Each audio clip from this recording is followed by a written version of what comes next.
కుత్తి నీ నోట కరగాలి రాజా.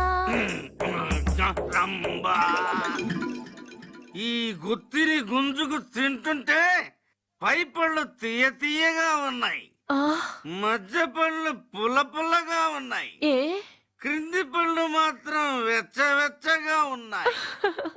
దీని రహస్యమేంటో చెప్పవే నా పంబవరపు రంబ. ఆ తేడా నీ నాలుకలోనే ఉంది మన్మధరాజా.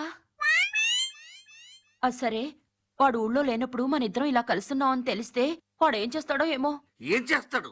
వాడు శివకాశి వెళ్ళాడుగా, అట్నుంచి అట్టే కాశీ వెళ్ళిపోతాడు. ఈ లోపు మనిద్దరం ఇద్దరూ లేక ముగ్గురిని కనేద్దామా?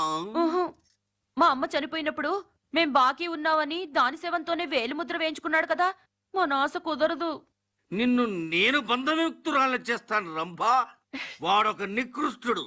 నీళ్లు ఖర్చవుతాయని స్నానం చెయ్యడు, సబ్బు ఖర్చవుతుందని బట్టలే ఉతుక్కోడు, అన్నం వండుకోవాల్సి వస్తుందని గుడ్డి ముష్టి వాళ్ళ చిప్పలోంచి ఏరుకొని తింటాడు. ఏదో ఒక రోజున వాణ్ణి చంపి సమాధి చేసి ఆ సమాధి మీద తాజ్మహల్ కడతావా? సైకిల్ షాప్ పెడతాను, సైకిళ్ళు అద్దెకిస్తాను. లవర్స్ కి సైకిళ్ళు ఊరికే ఇచ్చి వాళ్ళ చేత సమాధి మీద ఉమ్మేస్తాను. మరి షాప్ పెట్టాలంటే డబ్బులు? వాడు ఇనపెట్ట దోచేస్తాను, తాళాలు డూప్లికేట్ చేస్తాను. ఇదిగో ఒరిజినల్. ఈ గొంతు ఎక్కడో విన్నట్టుంది. చూసి నా ఇంట్లో దూరి దాని పళ్ళు తింటావురా? నన్నే తంతావురా? నా ఫుడ్ తిని నా ముడ్డి మీద తంతావురా? ఇప్పుడు నీకు పంచర్ ఎలా వెయ్యాలో నేర్పబడును. ఈ షాప్ కి కాబోయే ఓనర్ నువ్వే. నీ పంచర్ నువ్వే వేసుకోవచ్చు. పంచర్ పడిన చోట ట్యూబ్ అరిగిపోకుండా బాగా రుద్దాలి. అసలు ఈ పంచర్ ఎందుకు పడుద్ది? పరాగ్గా ఉంటే పడుతుంది. అందుకే నువ్వంటే నాకు చాలా ఇష్టం. ప్రతిదీ అడిగి తెలుసుకుంటావు. పంచర్స్ చాలా రకాలు, పంచర్ లేనిదే ప్రపంచమే లేదు. కానీ ఏ పంచర్ కైనా ఒకటే స్టిక్కర్. ఏమీ లేదు, పంచర్ ఎలా చేసుకోవాలో నేర్పిస్తున్నాను, ఎలా వేసుకోవాలో నేర్పిస్తున్నాను. ఆ ట్రైనింగ్ ఇవ్వాల్సింది నేను, నీకేంటో దురద మధ్యలో. ఈ వయసులో నీకెందుకు శ్రమ అని నేనే ట్రైనింగ్ ఇస్తున్నాను.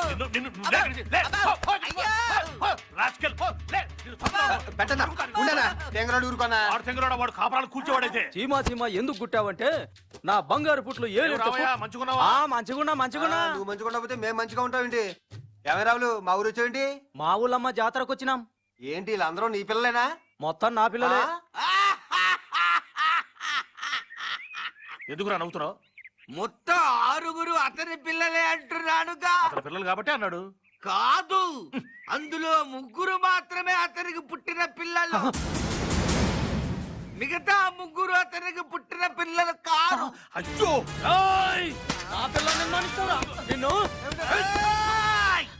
నేను చెప్పిందే నిజం. మళ్ళీ అదే కొట్టుకొస్తావు. మళ్ళీ ఇతని 3 కొడుకులు ఇతనితో పాటే ఉండి ఇతని కుటుంబానికి వారసులు అవుతారు. అందుకే ఆ 3 ఇతని బిడ్డలన్నారు. ఆడపిల్లలు మాత్రం పెళ్లి చేసుకుని అత్తారింటికి వెళతారు. భర్త ఇంటి పేరే వాళ్ళంటి పేరు అవుతుంది. వాళ్ళ ఇంటికి దీపం అవుతారు, వాళ్ళ వంశానికి వారసులు అవుతారు. ఆడపిల్లలు అత్తింటి పిల్లలే కాని పుట్టింటి పిల్లలు కాదు. అందుకే ఆ 3 ఆడపిల్లల్ని నీ పిల్లలు కాదన్నాను. అర్థమైందా? అరే గాడిద, దేనికైనా ఒక పద్ధతి లేదు. నీకు పుట్టలేదు నీకు పుట్టలేదు అంటుంటే ఎట్టుడుతున్నా పుట్టినోడికి. ఎంత చెప్పినా అర్థం చేసుకోవాలని చెత్తపుర నీతిని నాకేం తెలుసు? అవ్వా, ఏట్రా ఏదో సౌండ్ వచ్చింది?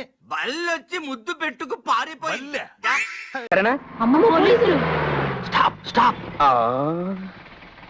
మీరందరూ పిల్లలు కావాలని అడగండి. ఎలాగైనా నన్ను అమ్మని చెయ్యన్నయ్యా. అలాగే చెల్లెమ్మా. రిప్పకు యమహ యమహ. ఈ రూపాయి పిల్ల కొంగు కట్టుకుని పడుకో. చీర నలకుండానే చూరాలు అయిపోతావు. 30 ఏళ్లుగా బిడ్డలు నా అక్కకి 1 రూపాయితో బిడ్డనిచ్చారు. నీ మేలు మర్చిపోలేవు. మీ అందరికీ తప్పకుండా పిల్లలు పుడతారు. సంతోషంగా వెళ్ళిరండి. వెళ్ళిరండమ్మా. రూపాయి బిళ్ళలకే పిల్లలు పుడతారా? కలరా వస్తే విరేచనాలు ఎంత గ్యారంటీగా వస్తాయో అంత గ్యారంటీగా పుడతారు. అవునా? పిల్లల కోసం నేను తిరగని గుళ్ళు లేవు, డాక్టర్లు లేరు. జీవితంలో ఈ లోటు తీస్తే జీవితాంతం నేను నీకు రుణపడి ఉంటా. అసలు మీ ఆవిడ చుట్టూ తిరిగారా? చాలా సార్లు తిరిగాను, రంగులు రట్టంలాగా. అయినా పుట్టలేదా? పుడితే నీ దగ్గరికి ఎందుకు వస్తాను రూపాయి బిళ్ళ కోసం? కానీ అది ఆడవాళ్ళకే ఇవ్వాలి. పోనీ మా ఇంటికి వచ్చి మా ఆవిడకి ఇవ్వండి స్వామి. అక్కడ పాద పూజలు అవి అని మాత్రం అనొద్దు.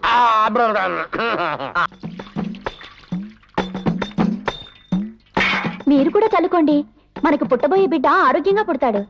ఆహా, నీ భక్తి చూస్తుంటే నీకు పుట్టబోయే బిడ్డ హర్షద్ మెహతా అంత గొప్పవాడవుతాడనిపిస్తోందమ్మా. నువ్విచ్చిన రూపాయి బిళ్ళ బిడ్డగా పుట్టాలే గాని అంతకంటే భాగ్యం ఏముందన్నయ్య? ఆ, నువ్విప్పుడు ఏమన్నావమ్మా? అన్నయ్య అన్నానన్నయ్య. చెల్లెమ్మా, నీకు బిడ్డ గ్యారంటీ. బాబురావు, బాబురావు, ఇక నుంచి నిన్ను బావమరిది అని పిలవచ్చా? విచ్చల విడిగా పిలవచ్చు. Thank you. చెల్లెమ్మా, ఇలా కూర్చోమ్మా. చెల్లెమ్మా, ఈ శుభ సందర్భంగా ఈ అన్నయ్య నీకిచ్చే చిరుకానుక నీ కొంగు ఇలా ఇవ్వమ్మా. రిబ్బకో ఎబ్బ గుబగుబా. ఆహా, డబ్బులు తీసుకుని పిల్లలు పుట్టరని చెప్పే డాక్టర్లను చూశాను గాని డబ్బులు ఇచ్చి పేజర్ ఇచ్చి పిల్లలు పుట్టించే స్వామి నిన్నే చూశాను బామ్మర్ది. Good morning sir.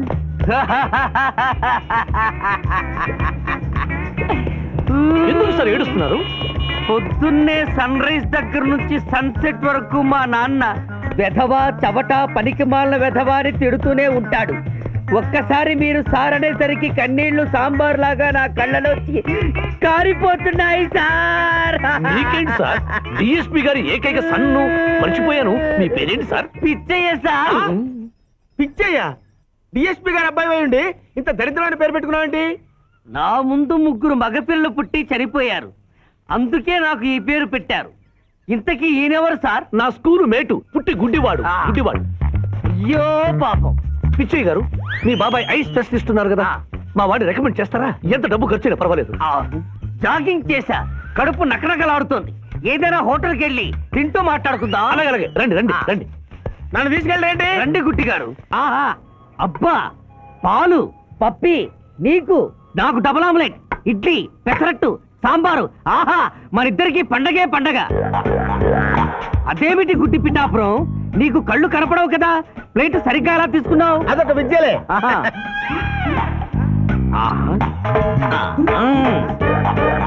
ఎన్నో విద్యలు తెలిసిన అంత పిఠాపురం నా కుడి చేతిలో ఏముందో ఎడమ చేతిలో ఏముందో చెప్పగలిగితే 2 నీకే ఇస్తాను.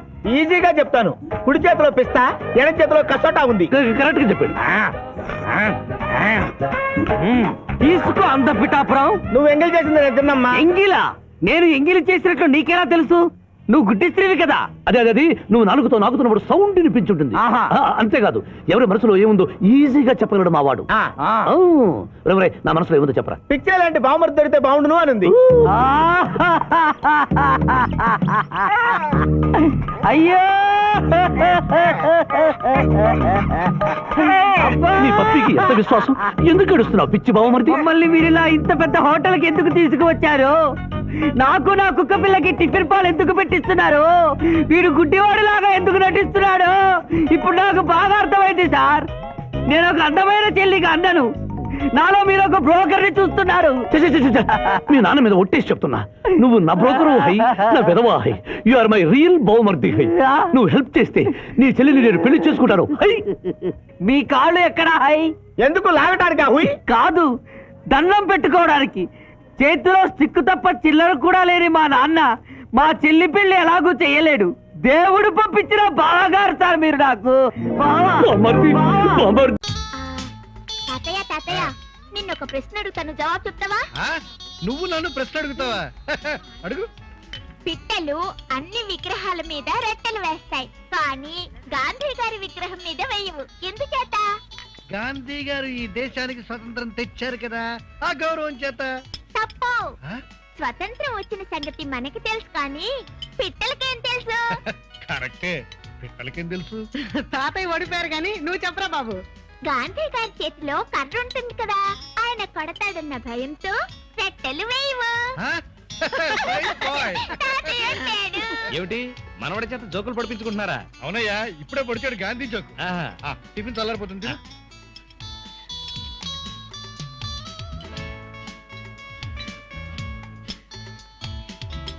ఏమండి ఆ? వాడు మన సుధాకర్ లా ఉన్నాడే. సుధాకర్ లా ఉండడం ఏమిటి? వాడు మన సుధాకరే. రే సుధాకర్, ఇలా రా.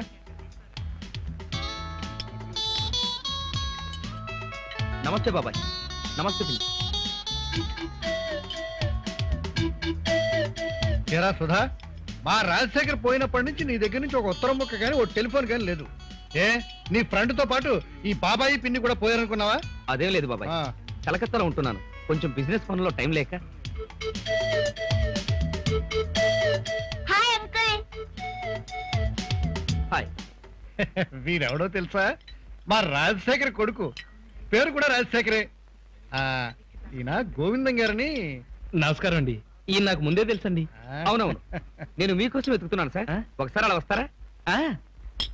బాబాయ్ నేను ఇప్పుడే వస్తాను. అలాగే. రండి. ఏమిటయ్యా, ఏమిటి నాటకం? ఆ గోపాల్ నా గుడుక వాళ్ళ మనవడా? మాట్లాడమే. రెండు ఎలా అవుతాడు? ఏమిటి నాటకం?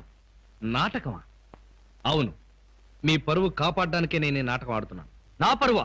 అవును, గోపాల్ నా చెల్లెలికి వాళ్ళ అబ్బాయికి పుట్టిన బిడ్డని ఆ ముసలి దంపతులు నమ్మకం. కానీ ఇప్పుడు నేను వెళ్ళి వాడు మీ మనవడు కాదు, మీరు కన్న కొడుకు కన్నా ఎక్కువగా చూసుకునే సుధాకర్ తాగిన మైకంలో మీ కోడల మీద అత్యాచారం చేయడం వల్ల పుట్టిన బిడ్డ అని ఇప్పుడు నేను చెబితే ఏం జరుగుతుందో ఆలోచించారా? లేదు, నేను ఆలోచించాను కాబట్టి ఈ నాటకం ఆడాను. మీకోసం, మీ పరువు కోసం, ఆ ముసలి దంపతులు చావకుండా బ్రతకడం కోసం నేను ఇంత నాటకం ఆడితే మీరు నన్ను చివరికి మోసగాడు, నాటకాలు రాయుడు అన్నారు. అసలు ఈ మోసాలు నాటకాలన్నీ నాకెందుకండి? ఇప్పుడే వెళ్ళి జరిగింది ఏమిటో చెప్పి పారేస్తాను. వద్దు వద్దు ప్లీజ్, తొందరపడి మిమ్మల్ని నేను తప్పుగా అర్థం చేసుకున్నాను. నన్ను క్షమించండి. ఇప్పుడు ఈ నిజాన్ని వాళ్ళకు చెబితే వాళ్లకు నా మీద ఉండే అభిప్రాయం చెడిపోతుంది. చెప్పండి, మాట ఇవ్వండి ప్లీజ్ ప్లీజ్. సరే పదండి. వద్దు వద్దు, ఇక వాళ్ళకు నా మొహం చూపించలేను. రేపు కలకత్తా వెళ్తున్నాను. బాబును ఒక్కసారి అలాగే. నిలువలేను నిదురపోను, ఆశలు చేసిన అల్లరిలో, అల్లరి ఊహల లాహిరిలో, పొడిలో